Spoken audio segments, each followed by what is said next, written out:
বাপ, ঘরের মধ্যে বসে থাকলে হবে কি? আপনি তো দেখি দুনিয়াদারির নিয়ম রীতি সবই জানেন। জানতে হবে কি?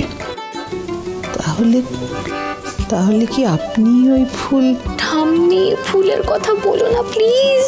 হ্যাঁ, ফুল পেতে কার না ভালো লাগে।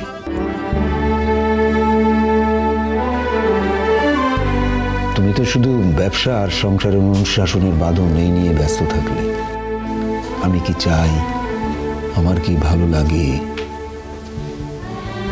সেটা কোনোদিন ভাবুনি। দুজনে পাশাপাশি বসে সুখ দুঃখের কথা বলবো সে সুযোগও পাইনি। সেটাও কি আমারই দোষ? তা দুদণ্ড বসে সুখ দুঃখের গল্প যদি করতুম আপনার সঙ্গে, তাহলে আপনার সংসারটা চলতো কি করে বলুন তো? আর আপনার ছেলে মেয়েগুলোই বা মানুষ হতো কি করে? আপনি তো সারাটা জীবন ওই বইয়ের মধ্যে মুখ গুঁজে কাটিয়ে দিলেন। আমার এতটুকু বিশ্রাম নেবার ফুরসত কি ছিল? আমার উপর দিয়ে কি গেছে আপনি কোনোদিন ভেবে দেখেছেন? সর্বনাশ, এরা তো ঝগড়া শুরু করে দিয়েছে। কিচ্ছু বলার নেই, এই বাড়ির ছেলেদের মধ্যে না একটু রোম্যান্স নেই। এত করে এত কথা বললাম দাদুকে, কোনোটাই তো কাছে এলো না। তুমি আবার দাদুকে কি বলেছো? তোমরা এখানে ঝগড়া করো না, ওদিকে কনসেন্ট্রেট করো।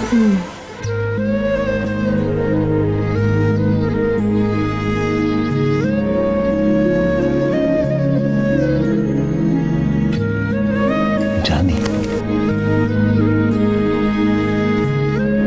এত বছরের পরিশ্রমে তোমার হাত দুটো না কড়া পড়ে গেছে কেন, আমি তো অস্বীকার করতে পারি না। এত বছর ধরে তুমি একাই লড়াই করে গেছো, এবার এই হাত দুটোকে বিশ্রাম দাও। সংসারের অন্যদেরকেও বোঝার সুযোগ করে দাও। দাঁড়াও দেখি।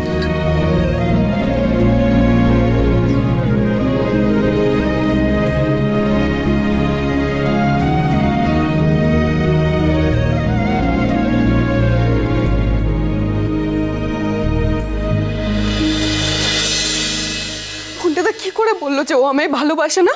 হ্যাঁ, কি এমন আছে ওই মেয়েটার মধ্যে যেটা আমার মধ্যে নেই? আর ও বললো ওর কিচ্ছু যায় আসে না আজকাল। ঠিক আছে বোনটা, আমিও দেখে নেবো যে তোমার কি করে কিছু এসে না যায়। এই সময় বাড়িতে কেউ নেই, বিচ্ছু এই সময় ব্যায়াম করতে গেছে, এটাই ভালো সুযোগ ফোনটা তাকে ভালো করে জব্দ করার। ও মাই গড, ভ্যালেন্টাইন্স ডে পার্টি! এই জুম্পা, এবারে ভ্যালেন্টাইন্স ডে পার্টিটা খুব বড় করে হবে বলো। শোনো না, আমিও যাবো কিন্তু please. Of course, me, you, my hubby, your হাবি, আমরা সবাই টুগেদার ভ্যালেন্টাইন্স ডে পার্টিতে যাবো আর ছুটি ফোন করবো। Okay small line sister. শুভ বিবাহ প্রতিদিন রাত 10:30টায় স্টার জলসায় ও জিও হটস্টারে।